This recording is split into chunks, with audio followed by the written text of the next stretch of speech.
Mastering the art of offering alternatives in professional settings. Hello everyone.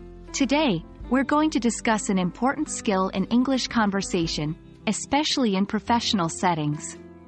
We will be focusing on offering alternatives.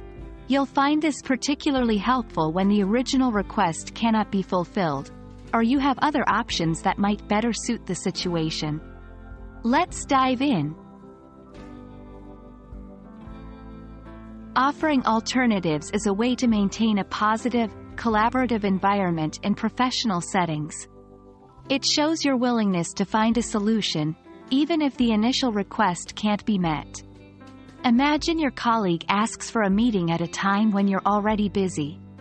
Instead of simply saying, "No," you could offer an alternative, for example, "I won't be available at that time.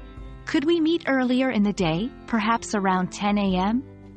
This way, you're showing flexibility and a commitment to finding a mutually beneficial solution.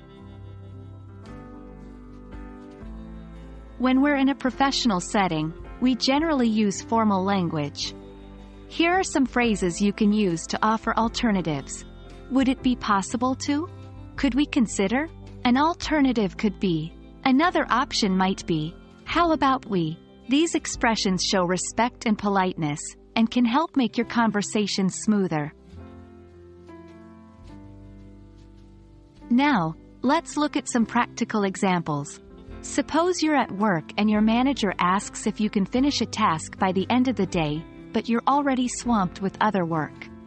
Here's how you can offer an alternative. I understand the urgency, but I'm currently working on another project that also needs to be finished today. Would it be possible for me to complete this task first thing tomorrow morning?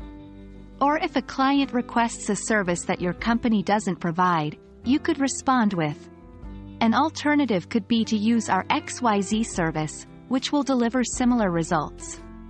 Remember, it's not just about saying no, but about finding a solution that works for everyone.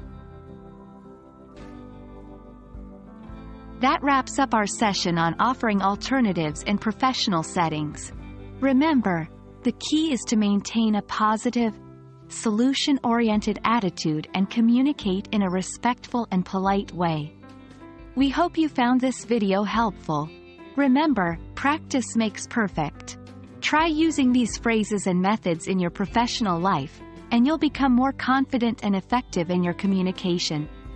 Thank you for watching, and keep practicing your English.